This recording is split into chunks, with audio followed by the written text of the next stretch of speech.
Wolfpack, what is going on? It's your boy, the Wolf of Roto Street. RotoStreetJournal.com, we breed and feed you fantasy wolves.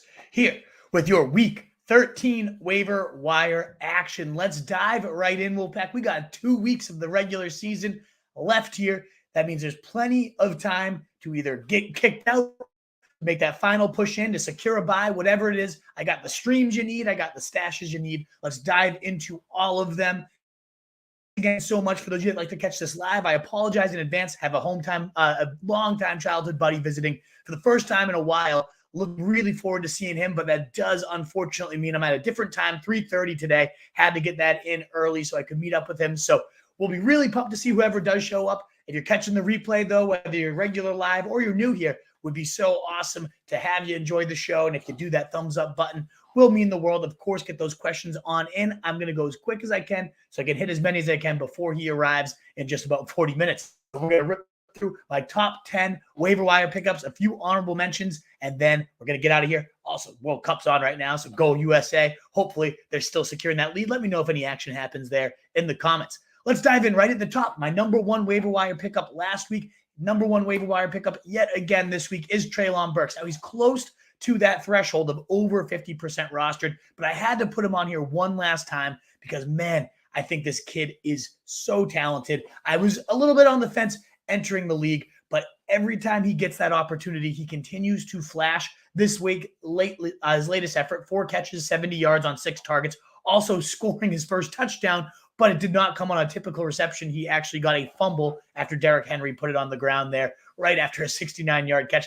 Either way, though, he ran among the most routes on the team, the second in routes, second in snaps. He's finally cemented himself as a full-time receiver. And just like we see so often every year, like we're seeing with Christian Watson already, that absolute monster. I see you, Captain Quint, in the comments. Yes, we are so pumped to see yet another rookie get that elevated role. That is often who goes down on those stretch runs for heroic stretches. It was Amon-Ra St. Brown last year. A.J. Brown did it just a couple years ago. And I know this is such a low-volume attack. It doesn't seem all that likely Treylon Burks will just completely swing your league. But, man, he really is that talented. Top 3 among all rookies in yards per route run, targets per route, all those huge indicators that often tell you a blow-up is coming. Widely efficient, and now getting that role elevated. Big fan of him. And I love that Tannehill, over 250 yards in 3 straight games now, really reviving this passing attack, making a tastier aerial pie. Number 2 on this list, and this is more speculative. This is more of a luxury ad. If you need streamers in your week 14 bye, I know it's week 13, but next week we have 6 teams on bye. Nuts. So this guy might not be able to help you immediately, but down your playoff stretch run, I could see Melvin Gordon taking over this backfield. 48% rostered right now, got cut by a bunch of people once he got chopped. Well, where did he land? The Chiefs. What a perfect, beautiful spot that can generate a ton of points to any positions, including running backs. Now, I know Isaiah Pacheco, he's taken over the starting role, and he's the guy now, right? Well, I'm not so sure that he's that much better, if he's better at all, than Melvin Gordon. He was really bad last week against the Rams, 22 carries, 69 yards, not efficient at all, 28th among 39 backs in yards after contact per carry.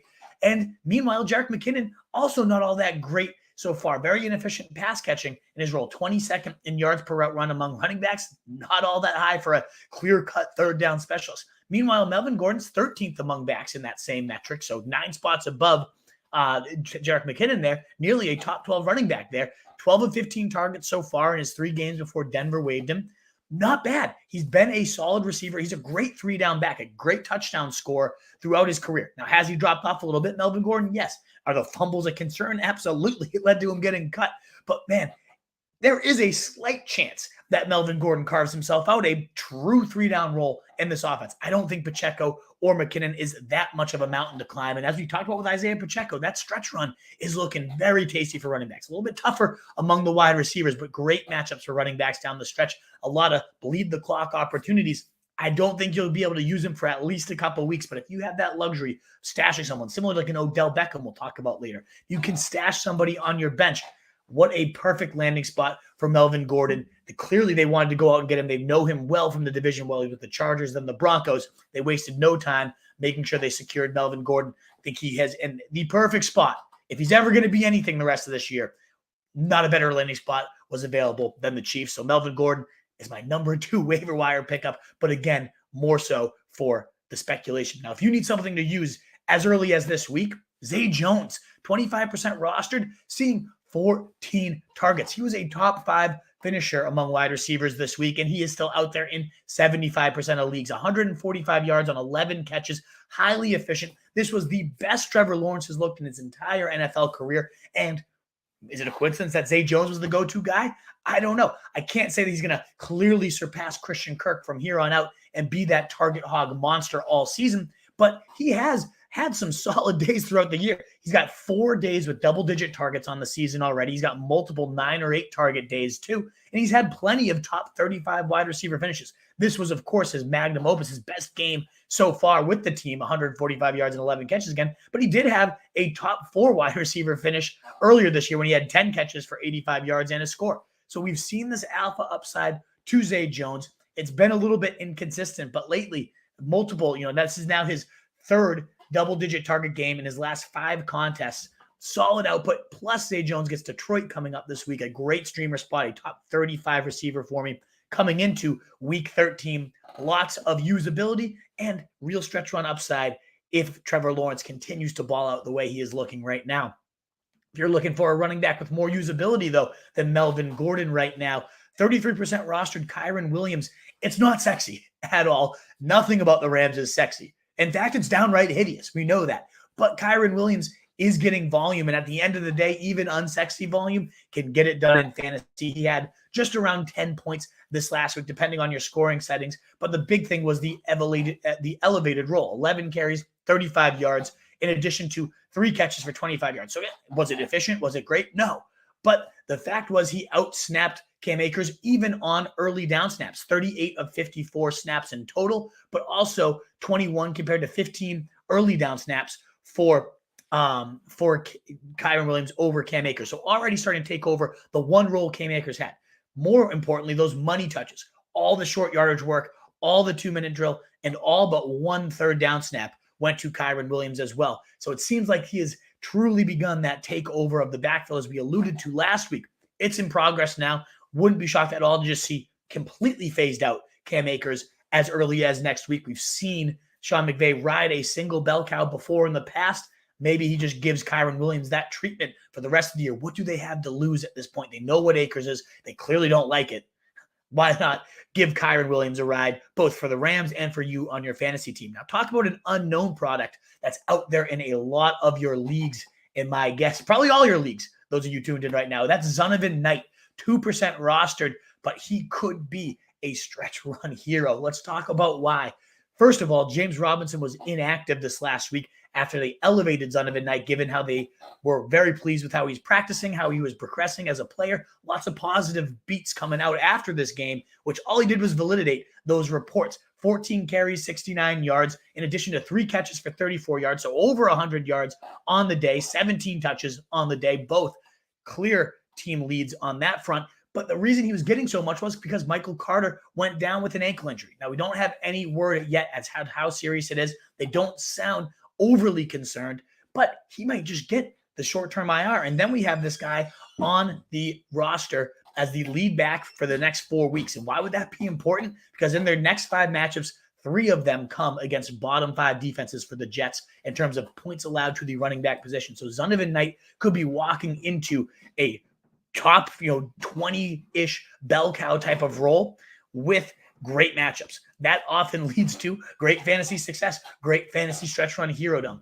I don't even know if Zonovan Knight has that potential upside, but again, he played almost all of the early down snaps once Michael Carter was out. Yes, we did see Ty Johnson have a stranglehold on the third down roll. 10 of the 11 snaps went to him, so we know he'll still be involved. But really, the risk here is, does James Robinson come back and now it's a 3-headed nightmare again? Or does Zonovan Knight just dominate in like a Michael Carter role while they also have Ty Johnson in the third down role? Now, Ty Johnson himself in really deep leagues might be viable, given we know Mike White last year, 38% of his passes went to the running back position. So we know it's a position he likes to pepper. We know Ty Johnson has that third down role on lock. But Zonovan, again, showed the most three-down type of skill set here, the most versatile traits, going over 100 total yards, 17 total touches, definitely the snap leader once Michael Carter got hurt, 18 of 22 snaps on first or second down once Carter was out. Really, really solid job, really encouraging performance for this rookie. Similar to Melvin Gordon, another luxury ad that we've talked about for 5 straight weeks is OBJ. Why is he going lower on the list as we get deeper into the season? He should be closer and closer to returning, right? Well, he got escorted off a plane. I'm not saying that's the end-all, be-all. I have no idea what's happening there. But the latest report is now it's going to be mid to late December that he's going to actually be able to play. At first, it was late November. Then it was as early as the first week of December. And now it's the end of the month. Is it going to just keep getting pushed back and the team that signs him ultimately doesn't use him to the playoffs? That's a risk. And that's why he's not number one on this list. Because as a pure talent, if Odell is healthy, he is far and away the best player on any waiver wire list, really anywhere. But there's a big risk that maybe he doesn't play the rest of the year. And even if he does, maybe it's the last 2 weeks getting his feet wet, not really in a full-time role. That could be it. But I still love stashing him this week because he's got visits scheduled with Dallas first, then he's got the Giants, and then he's got the Bills too. Any of those three, in particular the first two, like the Bills are obviously sexy in terms of name value, but he would be a much more congested situation. He could also just take over for Gabe Davis to be the clear number 2. Like that's how talented OBJ is. But he also, if he goes to Dallas, clear-cut number 2 role available in an offense that is starting to surge. 49, 28, 40, 28 points. They're top 5 in points over their last 4 weeks. So a good offense that's starting to surge that could definitely use a talent like OBJ could be a solid spot. And then if he goes to the Giants, if he returns home, he's the number 1 there. Like there's nobody even sniffing his talent on the Giants right now. So definitely some intriguing spots he could land. Definitely still monitoring this one. Definitely have to keep OBJ on your waiver wire radar. Now, a big question of this week is going to be, which Steelers running back do I target on this week 13 waiver wire? And does it really matter? First, we don't know the extent of Najee Harris's abdomen injury as of this recording. If it comes out that they're going to shut him down for the year, what if it's a hernia, something of that nature? He's been banged up all season. It is a lost year. I wouldn't be shocked at all if the team does just decide, let's set him on ice for the rest of the season, get him healthy for next year. That could happen. And if it does, we know Mike Tomlin in the past has loved riding a bell cow. Now, that's not what happened once Najee Harris left on Monday Night Football. We saw Benny Snell get 28 snaps that led the team. We saw McFarland get 21, though, not too far behind. Both ran 11 routes. We saw McFarland get 2 targets to just 1 for Benny Snell and 12 carries for Snell to 6. So all those stats suggest with, about 60% of the snaps and work going to Snell that he would be the first guy up. 12 carries, 62 yards, and a touchdown. He also looked as explosive, Benny Snell, as he has in a long time. McFarland had a couple nice runs too, 6 carries, 30 yards, 2 catches, 12 yards. Not bad, but my guess is he's completely out of this picture, that Benny Snell would have a solid early down role, but that the real guy you want here is one we haven't even mentioned yet, Jaylen Warren. He has been an efficient monster all year. Yes, he was out this last week, so we didn't get to see him. Who knows if that injury is going to continue to linger? That's all hypothetical. We don't know. But we do know he was the clear-cut number 2 back throughout this entire season until the injury was suffered. What a terrible time to have it when he finally had the path cleared for him. But all season, he's been matching Najee Harris's yardage totals on less than half the touches. He's been a monster. In fact, in terms of overall efficiency, 5th in broken tackle rate in the NFL, 15th in yards before contact, yards after contact per carry, 4th in the evasion rate from Pro Football Focus, and he's caught 16 of his 18 targets, 20th among running backs in yards per route run. Like he's been solidly efficient in every single metric. Plus, he's got more 10-plus yard runs on the season, again, on less than half the work of Najee Harris. So I really think Jaylen Warren was the clear-cut number 2. And if anyone was going to emerge as like a 3-down, just the Tomlin classic workhorse, I think it would be Jaylen Warren.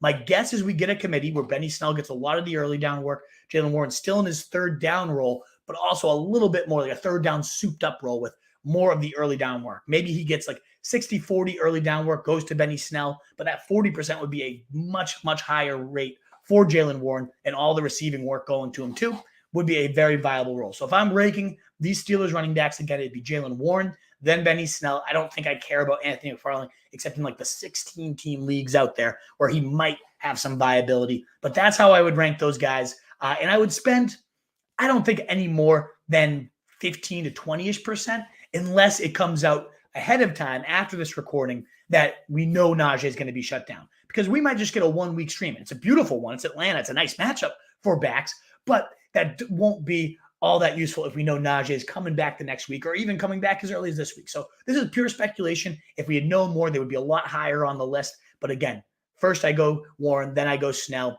and then I go McFarland. Now, Wolfpack, we got a bunch of you out there, so please do. You're about in the 20 or so live with us right now. Again, this odd time. Thanks again for your patience and coming in here. Awesome to see some of you still show up even at this weird time in the middle of the day. If you don't mind hitting that thumbs up button, whether you're live with us right now, it will help us get out to more people, be able to answer more questions. Or if you're catching the replay and you like what you're hearing, it really does go such a long way. And especially if you're new, please do consider subscribing to the channel as we climb towards 3K. We're about 70 away. Could you be one of those final people in? Would be awesome and be so appreciated if you like what you're hearing. A guy that's on this list every single week, and I'm just going to continue to do it until he goes over that threshold, I imagine, this week, is Donovan Peoples-Jones. 50% rostered at this point. Might get dropped by a few people after his first dud in a long time. Only 11 yards. Wasn't great by any stretch.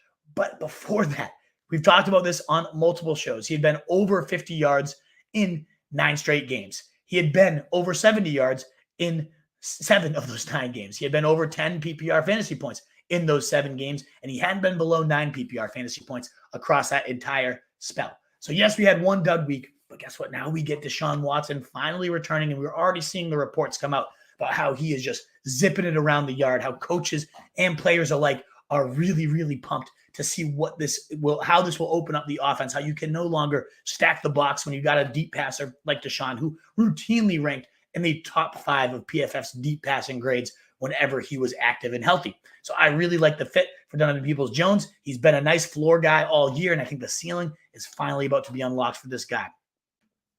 I also think even more upside potentially is Van Jefferson. Now that's tough to say, but upside in the sense that he could go down as the Rams' true number 1 receiver the rest of the year. Allen Robinson, done for the season, foot surgery, will not be back in 2022. I would be utterly stunned if we see either Matthew Stafford or Cooper Kupp the rest of the year as well. Now, there are some reports, rap sheet, saying they're not planning to shut down Stafford, maybe Kupp, but not Stafford. That would be a nice boost for Van Jefferson because, Bryce Perkins, that was Bryce Perkins' guy here. Van Jefferson led the team with 7 targets, 3 catches, 29 yards, and a touchdown. Not a whole lot of juice there, but he ran all but 1 routes, 28 of the 29 routes, played every single snap but 2.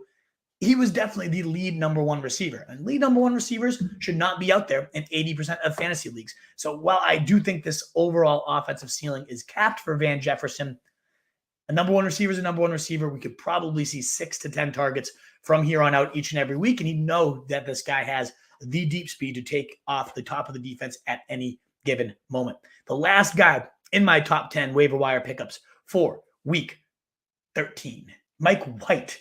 The quarterback. Got to get a quarterback in here.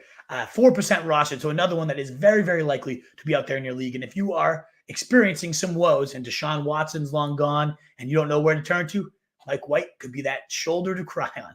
His first start of the year, he goes 22 of 28, over 75% completion rate, 315 yards, and 3 touchdowns. He's now made 4 starts in his Giants career. He has 3+ touchdowns in 2 of those 4 starts. Zach Wilson has made 20 starts and has 0 games of 3+ touchdowns. I don't know that Mike White's elite, but I know he can at least distribute the ball and make an NFL-style throw, which you cannot confidently say about Zach Wilson. We finally had competency under the QB position, and it sure showed. He was a top 5 finisher, Mike White, even though he only averaged right around 7 yards average depth of target. Remember, he's playing the scheme where the offensive coordinator comes from San Fran, where it's all about dinking and dunking, racking up the yak. Jimmy G has led the league in yards per attempt despite being a low ADOT guy. We just saw Mike White, despite that low ADOT, put up over 11 yards per attempt because Garrett Wilson, Elijah Moore, Corey, he's got good weapons around him, good yak guys all around him too. So good to see Mike White put up a very solid effort. Now he's got Minnesota, who just gave up over 380 yards to Mac Jones. I don't think Mac Jones had crossed 200 yards on the year. Never mind approached 400 until facing that porous secondary shootout-style game. Buffalo the next week, not a great matchup, but also not that terrifying, not like the years of past. And then you got in your fantasy playoffs, Detroit, Jacksonville, Seattle, all top 10 matchups for Mike White. Similar to Zonovan Knight, a really nice schedule for the passing game, the rushing game. Everything is coming up for the Jets offense here. And Mike White, definitely a usable quarterback. Now, I just want to rapid fire through a quick honorable mentions that could be out there in your leagues. Khalil Herbert, out there in over 60% of leagues right now. Probably the ones that don't have an IR spot. Should be back in a week, maximum 2 at this point. I believe he's right at the tail end of his IR stint. And we know how damn good he was all year, how efficient he is. Soft schedule down the stretch. If David Montgomery breaks down, you got yourself a playoff league winner worth the stash, in my opinion. As is Michael Gallup. It was really hard to keep him off the top 10, but I wanted to squeeze a quarterback in. Gallup would have been the next man up, though. 8 targets, season high, 63 yards, 5 catches. Finally looking really, really healthy. Great contested catches, getting wide open, too, on a few other routes. This was the best game of his season, and the only reason he's not cracking the top 10 is what if Odell lands there? And now you're looking at a third potentially guy on an offense that, yeah, it's been putting up a lot of points, but isn't overly pass happy like the past couple years. But still, Michael Gallup, as long as he's that number 2, has some nice stretch run upside here. McCole Hardman, 31% rostered, similar to Khalil Herbert, probably out there in a lot of leagues that don't have IR spots.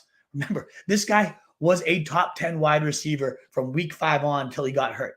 Was having a monster run with over half those games being in the top 12. Like, great. The list was like Jamar Chase and Jefferson. It was all these, like all the guys you'd expect. And then McCole Hardman was number 9 in terms of points scored from week 5 through week 9. He could be back at any minute. We know Kadarius Toney is not really panning out at this point. So for those last couple weeks of your playoff stretch run, if you're playoff minded right now, McCole Hardman could be a guy to look at. Also, Jameson Williams did get activated. He probably won't be playing this week, is the early reports, but another guy, stretch run upside, great deep speed, could be the guy for you. Evan Engram gets the matchup with Detroit. Not much else there. 40% rostered.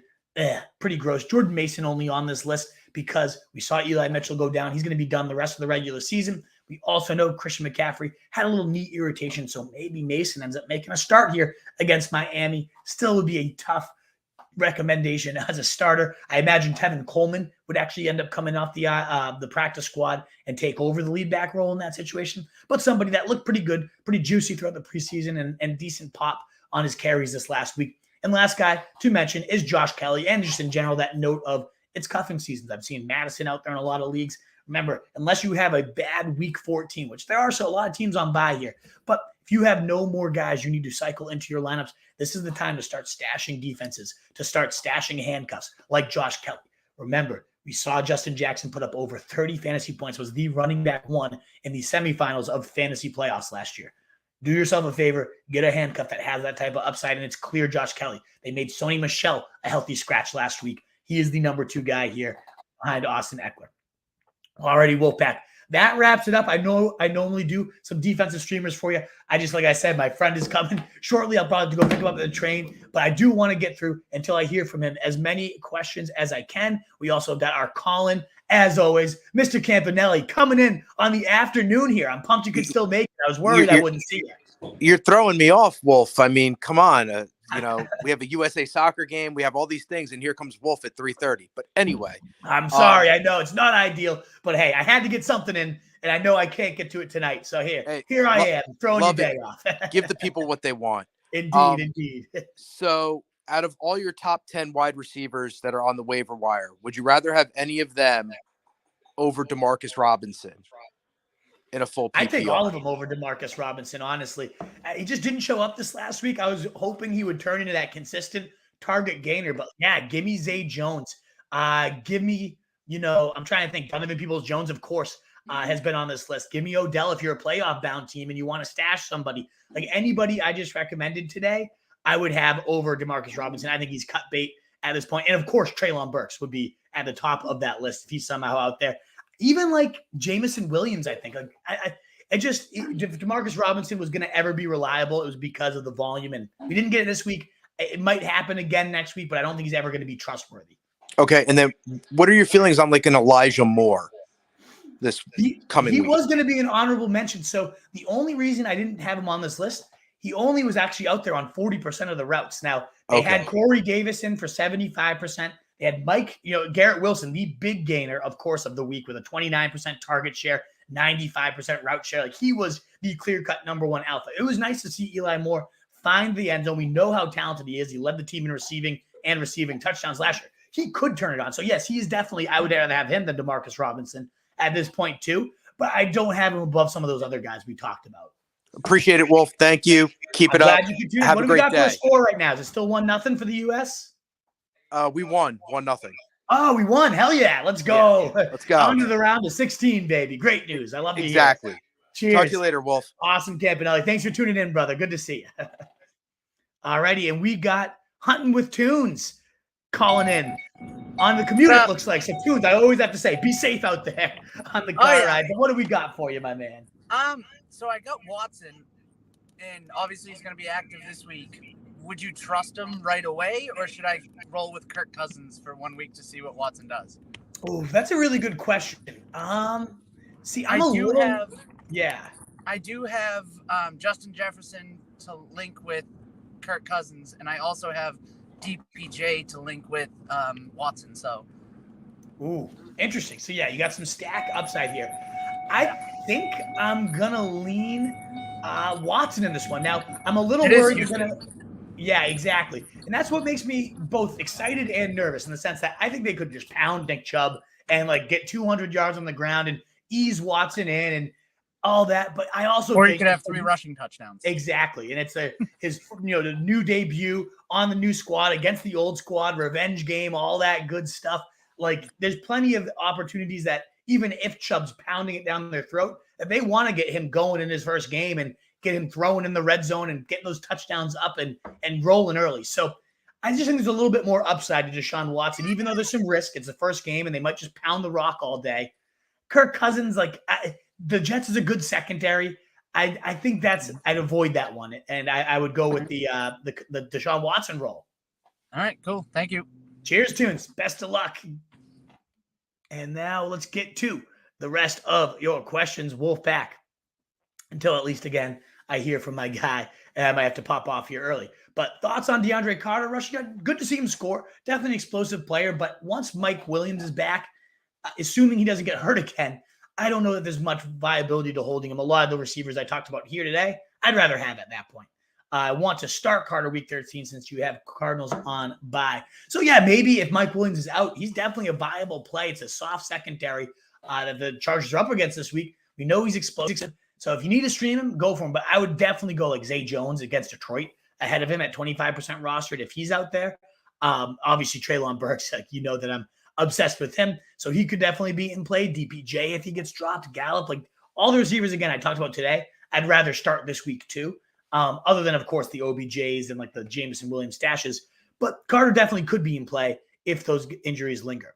My guy, GR Reed, what do we got for you? Advice for K and TE. I have Maher, but Folk is available. Kind of like Folk.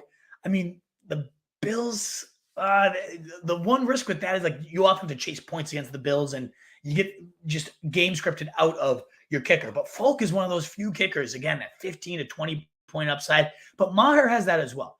I think I'd roll with Maher at this point and keep him in there. I don't think either Hooper or Bellinger are better than Kmet, even though I do think Kmet's on the downswing with no Justin Fields. Neither of those guys move the needle. Plus, you'd have to drop all intriguing receivers to go get them. So, no, I wouldn't make any of those moves, GR Reed. The captain is here. Captain Quit, what's going on? Dynasty related, but what's your long-term outlook on Walker? I know it hasn't looked overly pretty, and as you mentioned, the advanced analytics, I'm not the most efficient guy right now, but I'm looking at a 3-down skill set that they continue to talk about how much they want to elevate the role. He's young. He's a horse. I'm not buying into these advanced analytics paint the full picture of what Kenneth Walker is and who he is and how he can play. He walked into multiple 30-point games already this year. And this offense only seems to be trending. They made some nice line acquisitions. Geno Smith's playing really well, but who's to say they don't get a huge quarterback upgrade at this point in the offseason? And even if not, if this is the floor, I mean, that's a pretty damn good floor. You're talking about a top 6 weekly running back and redraft floor right now with the upside to be the number 1 guy. I know Penny's a free agent next year. I believe DJ Dallas is going to be on his way out too. We might just be scratching the surface here. So I'm big on into Ken Walker down the stretch.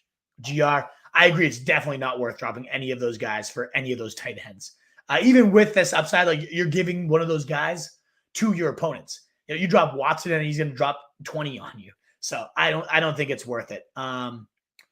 Yeah, it does suck. Like you need a backup tight end, but those guys are all going to be sitting there. Like Hooper, no one's going to be getting him. If you need one, you pick one up then. That's how I look at it. Oh, Derek just coming in with a generous super chat. And Wolfpack, that is so greatly appreciated. If you want to jump the line here, I will probably have to pop off before I can get to all of these. So if you got a must answer, please do consider super chatting. But Derek, thank you so much for the $9.99 super chat here. Full PPR flex, pick one. Ayuk, Zay Jones, Donovan Peoples-Jones, or Slayton. Or sit Pollard in my other flex and play two of those receivers. I'm not sitting Pollard, and you're certainly not sitting on those other two running backs, Derek. So it comes down to which of these receivers do you play?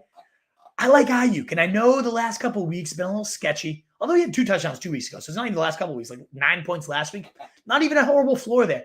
Plus, you're getting Miami this week, top 5 matchup for wide receivers, and the fact that they likely have to chase some points. This is when Ayuk is most dangerous, when they can't just sit back there, pound the rock, bleed clock, and rely on the defense. I don't think you can do that against the Miami team that's carving up everybody, including this defense, probably on Sunday. So I like going Ayuk here. I just think his talent gap is ahead of those guys, and now he's got a good matchup too. So I'm going to roll Ayuk and ride that game flow, Derek. Thank you again so much for the super chat.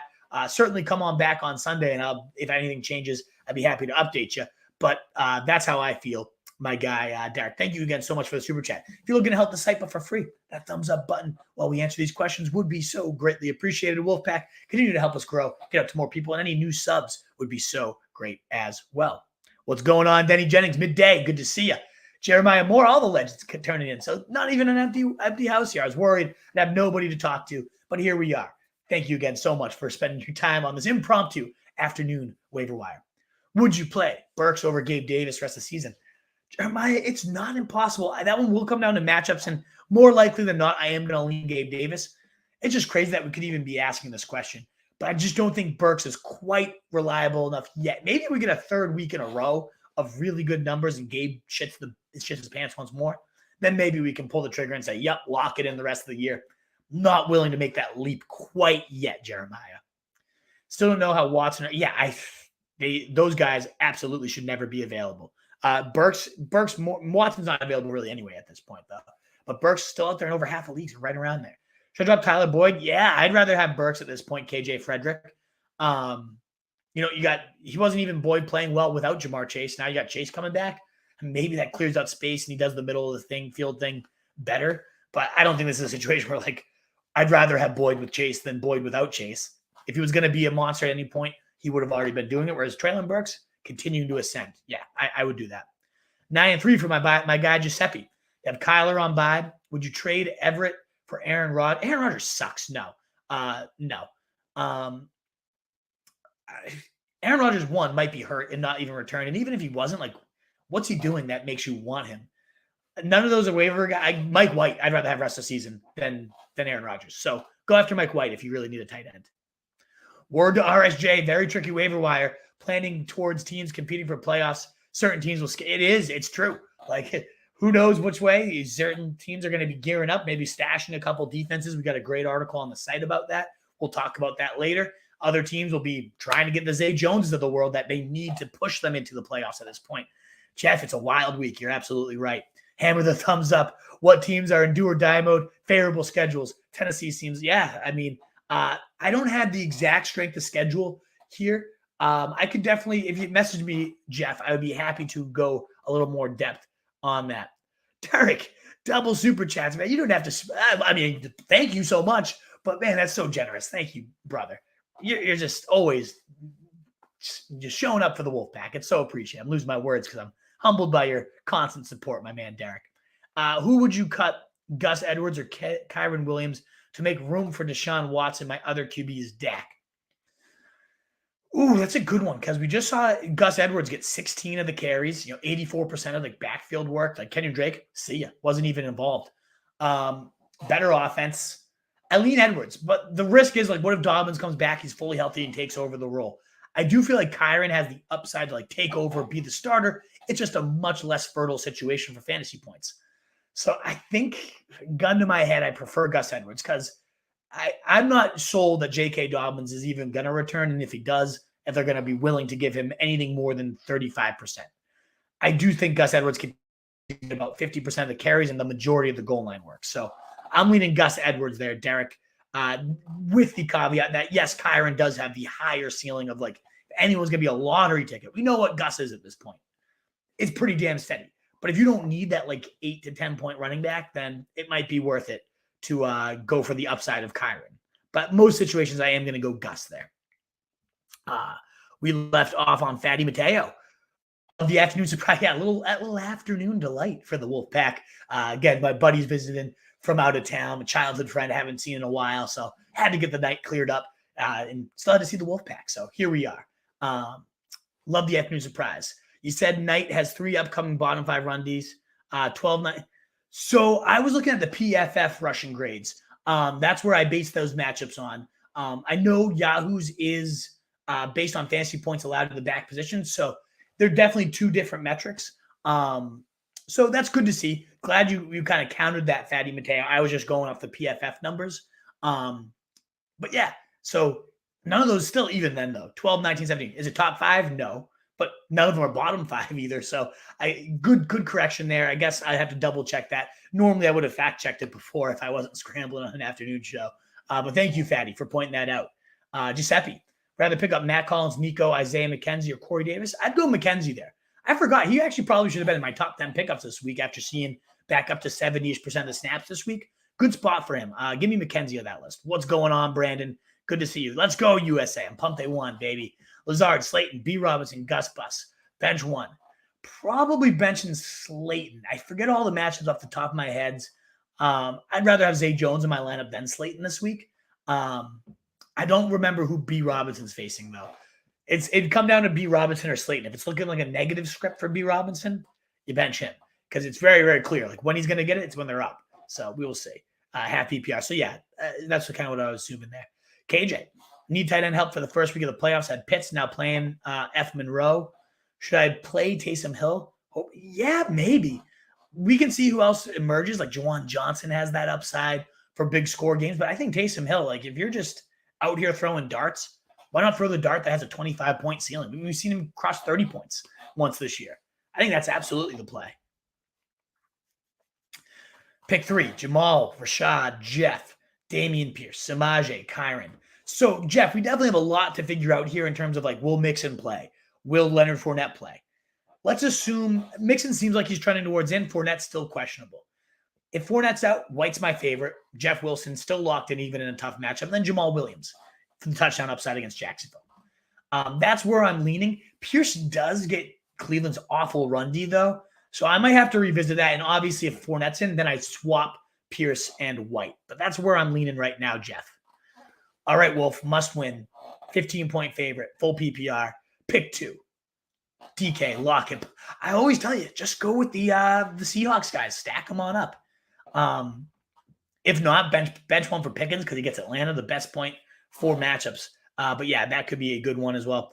All righty, Wolfpack. I got to run. My buddy is here. So thank you again so much for being here on the stream. You can hit me up at Roto Street Wolf. You can find all our content at rotostreetjournal.com. We breed and feed you fantasy wolves. Thanks again so much for popping in for the surprise stream. I appreciate it. Go USA. Best of luck. Hopefully get all